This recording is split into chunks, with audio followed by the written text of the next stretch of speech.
Look at that pizza cooking. Anyways, Yo Coot here, coming back at you with another exciting video.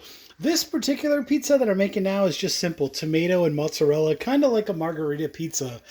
What I'm going to do is I'm going to drizzle some pesto over it when it's all said and done, just to kind of give that basil-y kind of vibe.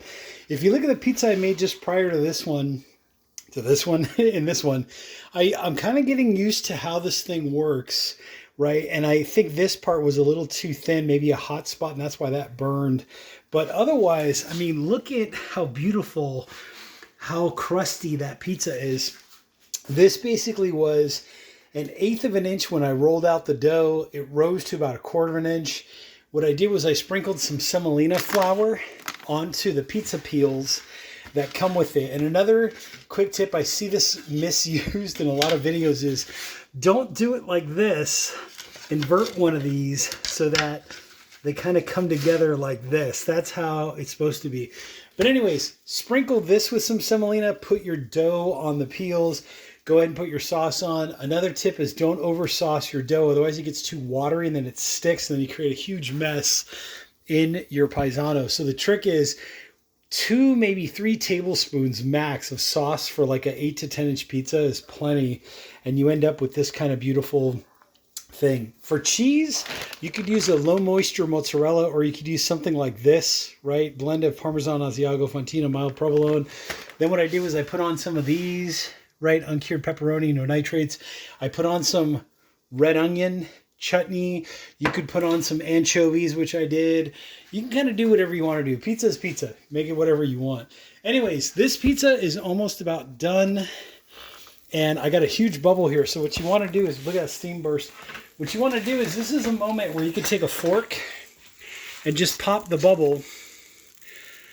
Because otherwise, what happens is that bubble will touch the heating element, create like a huge mess. So you just pop the bubble, get it popped, and then go ahead and close your lid and just let it go for a little bit more. Another tip or trick is actually, before you throw your dough onto your peel, what you could use is you could use something like this, right? And roll, just give it like a good once over just to kind of create some dimples. If you check out the videos I did prior to this one, you'll kind of see that process. Or just poke the dough with a fork to prevent that bubble from happening. But I did it on purpose for the purpose of this video, just to show you all what to do if you have that kind of situation. You know, keep an eye on it, watch it, see what's going on, see what needs to, you know, be adjusted or done or whatever, just so you can kind of keep track of what's happening there. By the way, all that schmutz on the glass, just after you're done making your pizza, let this thing cool down back to room temperature. It's going to take a while. It's going to take like 20 minutes, maybe half an hour. Once it cools down, what you could do is you could do something like this, right, which is method cleaner. You could use something like this, and basically what you want to do is just spray it on a little paper towel. Paper towels are your friend. Spray it on the paper towel lightly, and then just wipe the glass, the inside of the glass. But try not to touch the heating element, even when it's cold. Just don't futz with the heating element. Eventually what will happen is a lot of this stuff will burn off. See, like how my lower is a little too hot, so I might turn that down. But see, like that sauce that dripped on there, eventually it'll burn off, it'll burn down, it'll get a little bit to the point where it'll turn into powder, and then you can just brush it off with like a brush that has no water on it. Don't ever let water touch the stone. If you caught that movie reference, then you're in good shape. But anyways, I'm gonna shut this off here for a second. Let me pause the video. Okay, hard doing these things with one hand. But anyways, I pulled the pizza off the stone. What I'm going to do is just close the lid and just shut these off, because I'm done cooking for the purposes of this video series. But anyways, what you want to do now is just kind of like let the heating element, let this thing come back down to room temperature. Usually it takes about a half hour. By the way, if you accidentally drop this thing, it has somewhat of like a soft closing lid, like it's assisted, let's say.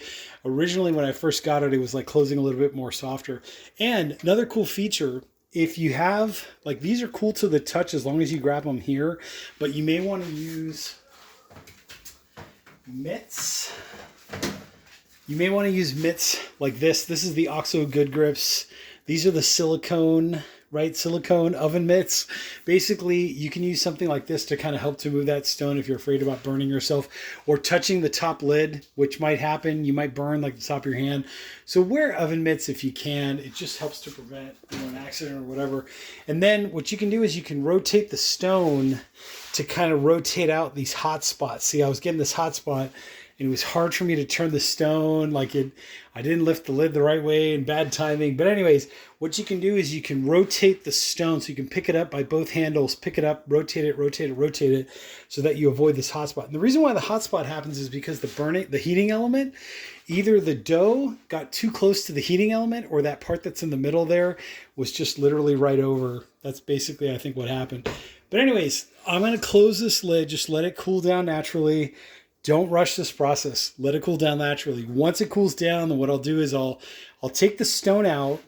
So this is cool to the touch at room temperature, right after it cools down. I'll take the stone out and just lightly brush it with a dry brush just to scrape off some of that debris that's on there, that burnt on, crust on stuff. It's okay if there's a little bit of extra crustiness, right? Like I've got a little bit of extra crustiness there. It just helps to season the stone. Eventually, if this entire stone turns like a black color, that's actually a good thing. It'll become more non-stick in the future. What you can also do is before you slap your pizza on there, so after you made your pizza and you slap it, before you're ready to slap it on there, you can throw some semolina on it and that'll help to season it as well. Like if I put semolina on now, I'm just gonna grab a little bit and kind of just sprinkle, right? So I'm sprinkling away. That semolina is gonna help it for next time so that it becomes even more like ball bearings and your pizza just slides on and slides right off again. So that's what's going to help that.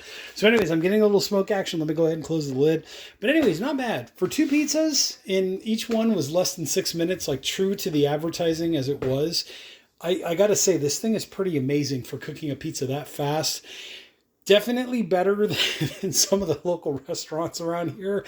Plus, you know what's going in. Like, I know that I'm using nitrate-free pepperoni. I know that I'm using like 4 cheeses here. If you really want to go nuts and buy low moisture mozzarella and do your own mozzarella, you could do that kind of vibe. You know, now it's a matter of me getting some pesto and putting some like drops of little pesto on my margherita pizza, or pieces of basil, whatever you have available.